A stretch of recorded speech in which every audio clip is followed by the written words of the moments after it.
भागवत गीता में श्री कृष्ण द्वारा दिया गया वह ज्ञान है जो हर इंसान को जानना और समझना चाहिए, क्योंकि यह ज्ञान आपकी जिंदगी बदल सकता है और आपको अंधेरे और निराशा से निकालकर उसे खुशहाल जिंदगी की तरफ ले जाता है।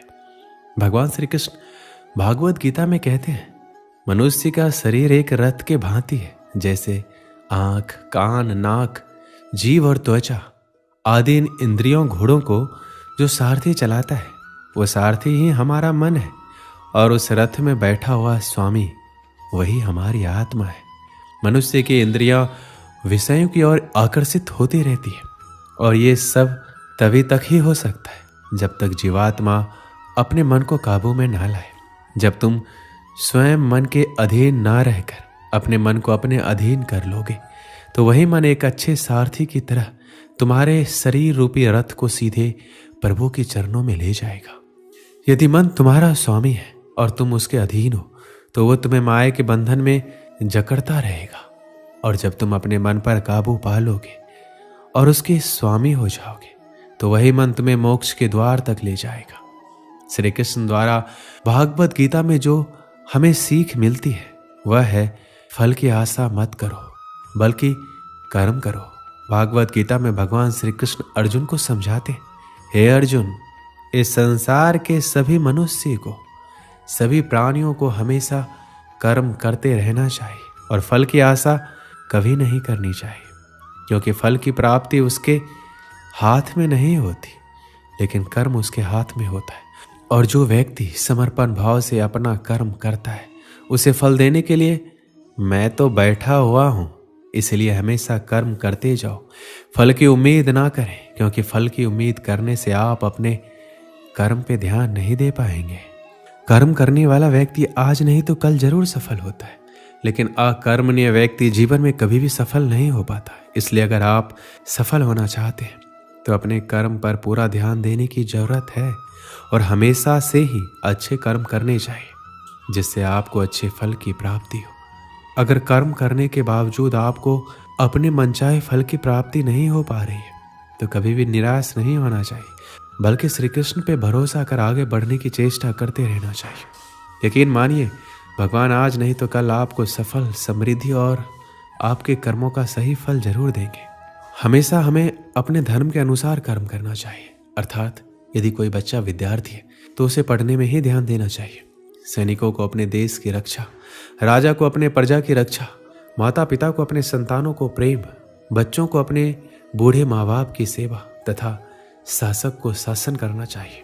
श्री कृष्ण ये कहना चाहते हैं, हर व्यक्ति अपने कर्म को सही रूप से करेगा तो इस समाज में हमेशा संतुलन बना रहेगा, फिर कभी भी किसी को किसी से परेशानी नहीं होगी। श्री कृष्ण द्वारा बताए गए भागवत गीता में हमें जो सीख मिलती है वो है अहंकार से दूर रहना। श्री कृष्ण कहते हैं, हर मनुष्य को हमेशा अहंकार और क्रोध से दूर रहना चाहिए, क्योंकि अहंकार और क्रोध किसी भी मनुष्य के दिमाग को उसी तरह खा लेता है जिस प्रकार लकड़ी में लगा हुआ दीमक। अहंकार और क्रोध से वशीभूत व्यक्ति समाज में जहां भी जाता है वहां दूसरों से परेशानी होती है, क्योंकि वह हर व्यक्ति में अपने प्रतिद्वंदी की भावना को देखता है, जिससे उसकी बुद्धि और विवेक की भावना खत्म होती चली जाती है। भागवत गीता में कहा गया है कि हर व्यक्ति को आत्म मंथन करना चाहिए, क्योंकि आत्म मंथन अहंकार को खत्म कर देती है। श्री कृष्ण कहते हैं, अहंकार व्यक्ति को अज्ञानता की तरफ ले जाती है, इसलिए जीवन में सफलता चाहने वाले व्यक्ति को हमेशा अहंकार और घमंड से दूर रहना चाहिए। आलस्य, कायरता और डर मनुष्य की सफलता के दुश्मन है। श्री कृष्ण कहते हैं, आलस्य, डर और कायरता मनुष्य के वह दुश्मन है जो उसे सफल होने से रोकते हैं। अगर आपको सफल होना है तो आपको अपना आलस्य त्यागना होगा। अगर आप आगे बढ़ना चाहते हैं तो आपको डर छोड़ना होगा। मनुष्य के विचार ही मनुष्य का निर्माण करते हैं। मनुष्य के निर्माण उसके विचारों से ही होता है और मनुष्य जैसा सोचता है वैसा ही बन जाता है। इसलिए हर मनुष्य को हमेशा सकारात्मक और अच्छे सोचों के साथ ही अपना जीवन बिताना चाहिए। भागवत गीता में मन को बहुत ही ज्यादा महत्व दिया गया है, इसलिए भगवान कृष्ण द्वारा हर मनुष्य को अपने मन को नियंत्रण में रखने की बात कही गई है। मन ही हमारे सारे दुख और सुखों का कारक होता है, इसलिए हम अपने मन को नियंत्रण में कर अपने सुख और दुख पर विजय प्राप्त कर सकते हैं। भगवान श्री कृष्ण कहते हैं कि अगर कोई व्यक्ति अपने मन को नियंत्रित में कर लेता है तो वह उन सभी बुराइयों पर नियंत्रण पा लेता है जो उसे जीवन में आगे बढ़ने से रोकती है या दुख देती है।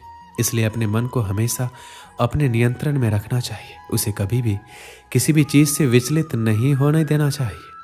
कहा जाता है कर्म ये धर्म है, इसलिए हमें कर्म करते रहना चाहिए। फल अपने आप हमें मिल जाएगा। इस दुनिया में जितने भी लोग सफल हुए हैं सब लोग अपने कर्म के लिए ही हुए हैं। उन्होंने बिना कुछ सोचे समझे नकारात्मक बातों को अपने से दूर रखकर अपने कार्यों को पूर्ण किया और आखिरी में उन्हें सफलता प्राप्त हुई। जो भी मनुष्य अपने जीवन आध्यात्मिक ज्ञान के चरणों के लिए दृढ़ संकल्पों में स्थिर है वह समान रूप से संकटों के आक्रमण को सहन कर सकते और निश्चित रूप से यह व्यक्ति खुशियां और मुक्ति पाने का पात्र है। अगर आप अपने लक्ष्य को पाने के लिए दृढ़ संकल्प ले लेते हैं और दिन रात कड़ी मेहनत करते हैं तो आपके रास्ते में जितनी भी संकटें आएंगे आप उनको पार कर जाएंगे। जो खुशियां बहुत लंबे समय के लिए परिश्रम और सीखने से मिलती है, जो दुख से अंत दिलाता है, जो पहले विष के समान होता है परंतु बाद में अमृत के जैसा होता है, इस तरह की खुशियां मन की शांति से जागृत होती है। जब कोई व्यक्ति अपने लक्ष्य पर सफलता प्राप्त कर लेता है तो उसके जीवन के सभी दुख अपने आप खत्म हो जाते हैं। जीवन में नया उमंग और खुशियां भर जाती है। भगवान या परमात्मा की शांति उनके साथ होती है जिसके मन में और आत्मा में एकता हो, सामंजस्य हो, जो इच्छा और क्रोध से मुक्त हो, जो अपने स्वयं के आत्मा को सही मायने में जानता हो। सही मायने में जो मनुष्य क्रोध से मुक्त होता है और जिसके मन में एक झूठ होने की इच्छा होती है वह सच्चा होता है। भगवान हमेशा उसके साथ होते हैं। एक बार की बात है, एक गांव में एक महान ऋषि रहता था। उस गांव के लोग उस ऋषि का बहुत ही सम्मान करते थे। गांव के सभी लोग जब भी कोई समस्या में होते तो वो ऋषि उस समस्या का हल जरूर बताते। सभी गांव वाले उस ऋषि से बहुत प्रसन्न थे। हर बार कोई नई समस्या लेकर उस ऋषि के पास जाता और महान ऋषि उस समस्या का हल बताते। एक बार एक व्यक्ति उस ऋषि के पास एक सवाल लेकर आया और ऋषि से पूछा, गुरुजी, मैं एक सवाल पूछना चाहता हूँ। तो ऋषि ने कहा, पूछो, तुम्हारा क्या सवाल है?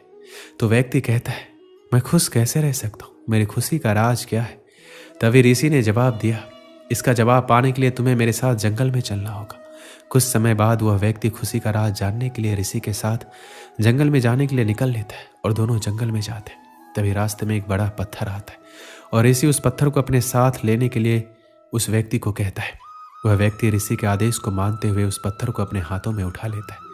कुछ समय बाद उस व्यक्ति को उस पत्थर से हल्का दर्द होने लग जाता है। वह व्यक्ति इस दर्द को सहन कर लेता है और चलता रहता है। काफी समय तक वह व्यक्ति उस दर्द को सहन कर लेता है, लेकिन जब उसे दर्द ज्यादा होने लगता है तब वह ऋषि से कहता है, मुझे दर्द हो रहा है, मैं थक गया हूँ। तभी ऋषि कहता है, इसे नीचे रख दो। वह व्यक्ति पत्थर को नीचे रखता है, उसे राहत मिलती है। फिर मुनि कहते हैं, यह है तुम्हारी खुशी का राज। वह व्यक्ति वापस पूछता है, गुरुजी, मैं समझा नहीं। फिर ऋषि वापस उस व्यक्ति को जवाब देते हुए कहते हैं कि जिस तरह तुमने इस भारी पत्थर को 10 मिनट के लिए उठाकर रखा तो तुम्हें थोड़ा दर्द हुआ, 20 मिनट तक उठाया तो उससे ज्यादा और अधिक समय तक उठाकर रखा तो ज्यादा दर्द होने लगा। ठीक उसी प्रकार जितनी देर हम अपने पर दुखों का बोझ लिए फिरेंगे हमें खुशी नहीं मिलेगी, निराशा ही मिलती रहेगी। हमारी खुशी का राज सिर्फ इस पर निर्भर करता है कि हम कितनी देर तक दुखों का बोझ अपने ऊपर रखते हैं। यदि तुम्हें अपने जीवन में खुश रहना है तो कभी अपने ऊपर दुख को हावी मत होने दीजिए। दुख इस भारी पत्थर की तरह है, जिसे हम जितना रखेंगे उतना ही हमें दर्द और कष्ट देता रहेगा। दोस्तों, इस वीडियो में बस इतना ही। मिलते हैं अगली वीडियो में। अपना ख्याल रखिएगा। जय श्री कृष्ण।